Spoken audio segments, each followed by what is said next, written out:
Welcome back, my bright burning incense lovers, crystal collectors, and the brave little souls who accidentally clicked on something labeled Pagan Podcast and are now wondering if you've accidentally joined a coven.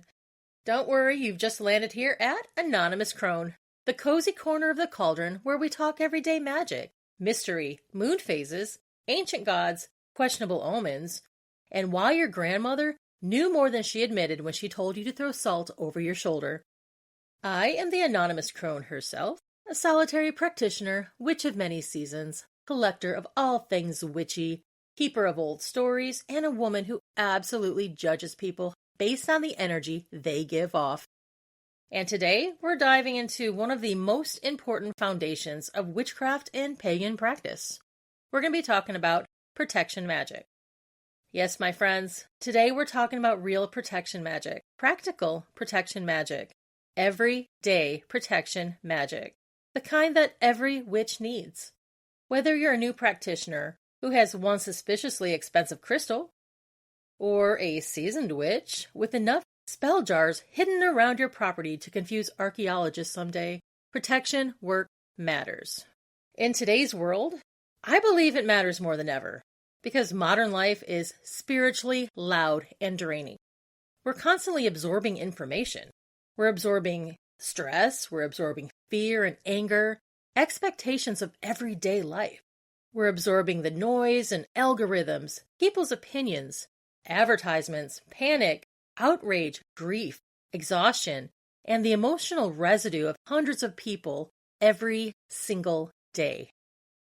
Us humans, we're not designed to process this much energy all at once. Our ancestors worried about surviving the winter. And we're out here trying to survive work and family group chats. Protection magic exists because energy is fucking real. Whether people call it energy, or intuition, or spirit, or emotional frequency, or simply just a bad vibe, nearly everyone has experienced this at its shittiest.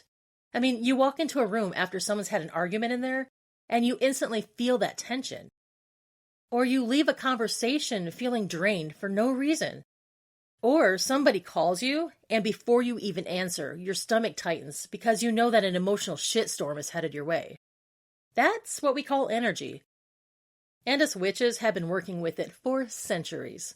Protection magic is simply the art of creating spiritual, emotional, energetic, and magical boundaries for yourself, for your home, for your family, for your office, and for your pets.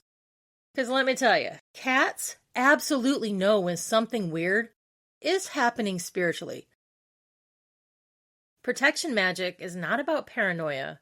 It's not about living in fear. And it's definitely not assuming that every creak in your house is a demon named Kevin crawling out of your attic. Protection magic is about sovereignty. It's about deciding what gets access to you. Your energy, your spirit, your mind, your home, your peace. This is sacred work. In a world that is constantly trying to pull pieces of your attention, your emotional bandwidth, and your spirit in a million different directions, protection becomes survival. I think one of the biggest misconceptions in the Muggle world about us witches is that people imagine spells are only for dramatic emergencies like, oh no, I'm cursed. And meanwhile, most experienced witches are over here doing protection magic because Wendy from billing keeps emotionally projectiling vomit all over the office. Protection magic is preventative care. It's energetic hygiene. It's brushing your spiritual teeth. You don't wait until your entire life is collapsing before protecting yourself. You build protections consistently so fewer things can destabilize you in the first place. Modern pagans need protection work because the world profits from exhaustion. I mean, think about it. The more disconnected you are, the more anxious you are, the more emotionally overwhelmed you are, the easier you are to manipulate. Protection magic helps you reconnect to yourself because it reminds you that this space is mine, this body is mine, this spirit is mine, this energy is all mine. And no random chaos goblin from the internet gets unlimited access to my energy. Goblin insanity. So now let's talk about the different kinds of protection magic, because there are a lot. Some witches are minimalist protectors. A little salt by the door, a quick chant, a protective necklace. Boom, bitch, done. Other witches, well, they turn their home into spiritual fortresses. They have sigils under the rugs, iron nails above the doorway, enchanted mirrors in the hallway, protective herbs drying from the ceiling, moon water hidden in cabinets, and enough evil eye pendants to survive a paranormal apocalypse. I honestly respect that commitment, but let's start simple. Physical protection magic is probably the oldest form. We've always used physical objects, like symbolically, to keep danger away. Salt is one of the most common. Salt has been used for purification and protection in countless traditions because it preserves, it cleanses, and it creates boundaries. A line of salt across a threshold symbolically says, "Listen, asshole, you stop here." Iron is another classic protection tool. Old folklore across many cultures believe that iron disrupts harmful spirits or malicious energies. And that's why iron horseshoes became a protective symbol. If something survives getting stepped on all day by a horse, I also presume it has protective properties.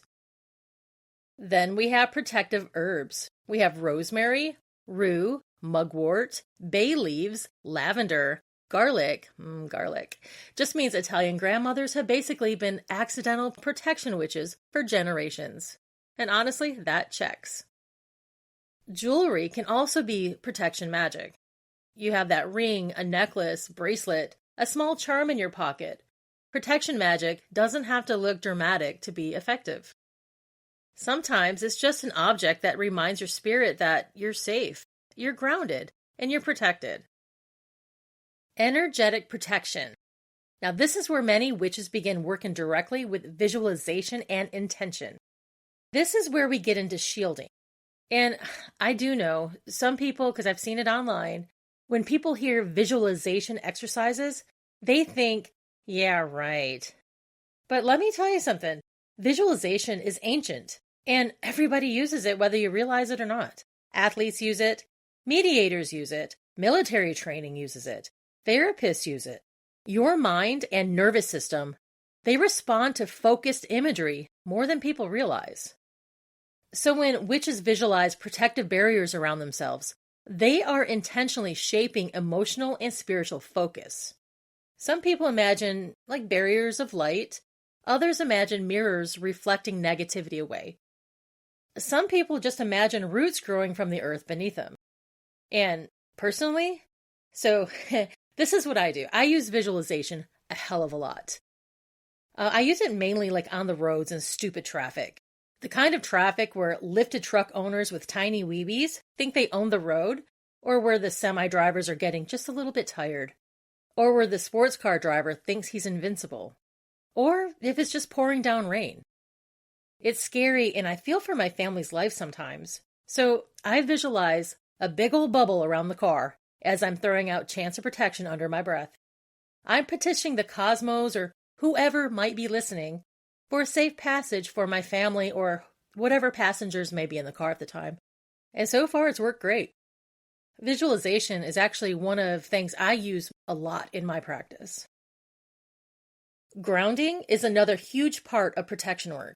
And honestly, most modern people are wildly ungrounded because, well, we're all overstimulated constantly. Phones buzzing, news alerts, social media outrage, notifications, stress, just work, bills, random noise.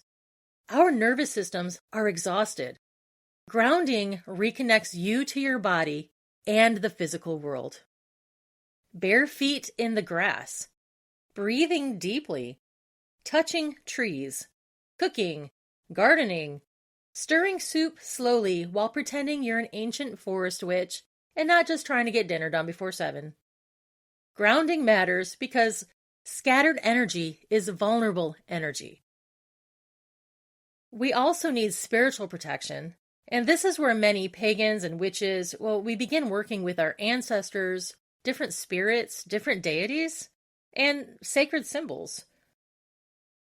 If you're looking for a deity to call on to kind of draw strength for protection, there is a lesser-known Greek goddess. Her name is Soteria. Some of my Norse friends, they call upon Eir. And one that a lot of people know is Brigid. A lot of people work with her for the same thing. And some people just pray to ancestral spirits. Some invoke protective saints. Some simply ask the universe itself for guidance and shielding. There is no single correct path. Protection work across pagan traditions often centers around relationship. Your relationship with spirit, relationship with the land, relationship with your ancestors, and relationship with yourself. Because protection is strongest when you are spiritually connected rather than spiritually panicked. And I need to say that because it does matter. Not every uncomfortable feeling is a spiritual attack. Sometimes you're just dehydrated. Sometimes you need sleep. Sometimes Mercury is not ruining your life. You just ignored 6 red flags and sent that text anyway. Experienced practitioners learn discernment. This is one of the greatest protections of all. Discernment means learning the difference between intuition and anxiety, between spiritual warning and emotional projection, between genuine energetic issues and simply just needing therapy, water, and a nap. Real protection magic should empower you, not terrify you. If somebody is constantly trying to convince you that demons or curses or evil spirits and attacks are all hiding behind every inconvenience, just know that that's not wisdom. That is marketing fear. Witches should never build their spirituality entirely around fear. And something that doesn't really get talked about enough is digital energy. Oh yeah, we're going there because your phone is an energetic doorway. Think about how much emotional energy enters your life through your screens. Arguments, bad news, just doom scrolling, envy, comparison, fear, anger, and manipulation. And that last one is the biggest. People don't realize how spiritually exhausting modern technology is. Sometimes protection magic looks like cleansing your social media feed. You can block people. Just try logging off. Or don't read the comments. Not answering messages immediately. Not giving strangers unlimited access to your nervous system. That is protection work too. You do not owe everyone your energy. And I'm going to go full crone here. Some of y'all are trying to manifest abundance while allowing emotionally radioactive people unlimited access to your peace. No spell candle on earth can compete with refusing to entertain chaos. Sometimes the most powerful banishment spell is simply just saying no. Or, if you're like me, you say, fuck off. No explanation, no guilt, no dramatic speech, just fuck no. That's ancient magic, and it's highly effective. Did you know that you can spiritually clean your house with incense and sage? They have been used in many spiritual traditions as tools for cleansing and protecting of the home. The rising smoke is believed to carry away stagnant or unwanted energy while creating a sacred atmosphere that welcomes peace and balance. And I use sage a lot. I use it to kind of banish the negative energy that's in the home. Sometimes when, I've been having bad feelings or just kind of down and depressed, I have sage strategically placed all over my house. And I can go and light that. And I don't do a structured chant. I just pretty much say, negativity, any ill will is not welcome here. Sometimes I'm dramatic and I open the door and I push it out the door. I use that a lot for protecting of my own spirit and my own well-being mentally. Now, before we end, I'm going to go ahead and give you a simple protection ritual that anybody can do. You don't need fancy tools, no expensive supplies. You just need intention. But you will need a candle, just a pinch of salt, your breath, and your voice. Light the candle, place the salt beside it, take a slow breath and say, "What is not mine cannot stay. What seeks me harm must turn away. By will, by flame, by earth, by air, I claim my spirit is safe here. My mind is clear, my home is sealed, my heart is guarded, my soul is shielded. Then sit quietly for a moment. Feel yourself just relax. Feel yourself return to yourself. That really matters because protection magic ultimately is not about becoming unreachable. It's about becoming rooted, feeling stronger, clearing your mind, being present, being harder to manipulate, harder to drain, harder to destabilize. And that's some powerful work. So tonight, cleanse your space, cleanse your doorway, charge your jewelry, protect your peace. And maybe stop replying to people who text, "What up?" at 2 a.m. like they're some spiritually summoned raccoons. That alone will improve your energy dramatically. All right, now it's time for question and answers. And this did come to me via email, and this is from Willow. Blessed be my lady. I've got a situation that is draining me more than my bank account after a trip to the pagan bookstore. I live with a roommate who I swear is a psychic vampire. I don't mean in the sparkly movie kind of way. I mean every single time she walks into a room, I feel like someone has unplugged my soul and left me buffering. She complains constantly, picks fights over forks in the sink, and somehow every conversation turns into a tragic monologue where she is the misunderstood heroine of the universe. I can walk into our apartment in a fantastic mood, and within 10 minutes, I'm exhausted, anxious, and suddenly questioning every life decision I've made since 2009. I've tried smoke cleansing, carrying black tourmaline, and even quietly avoiding her, but she somehow senses peace and immediately appears in the doorway like a jump scare. How do I protect my energy without turning into the kind of witch who salts every doorway and hisses at people? Signed, Willow. Hello, Willow. Well, first of all, congratulations. You've officially had one of the most authentic pagan living experiences possible. Forget the maiden mother crone. There's a secret fourth stage called Woman Trying Not to Lose Her Mind because her roommate won't stop trauma dumping in the kitchen. So, psychic vampires. Yep, that's one of the biggest reasons protection work matters in modern paganism. People hear protection spell and immediately imagine someone in a dramatic cloak whispering over candles while thunder crashes outside. But meanwhile, real protection magic in today's world is often about surviving emotionally intact after checking your phone notifications. Yeah, so we live in a time where we're always overstimulated, emotionally depleted, or angry, frightened, disconnected from nature, and carrying unresolved pain everywhere we go.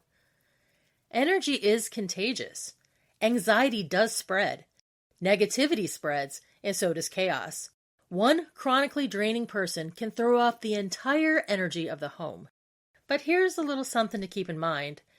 Not every psychic vampire is evil. Some people drain energy because they're wounded, they're hurt, they lack boundaries. Some because they become spiritually lazy and unconsciously feed off stronger personalities around them. They walk into a room emotionally starving and start pulling from everyone else like a phone charger with 8 devices plugged into it.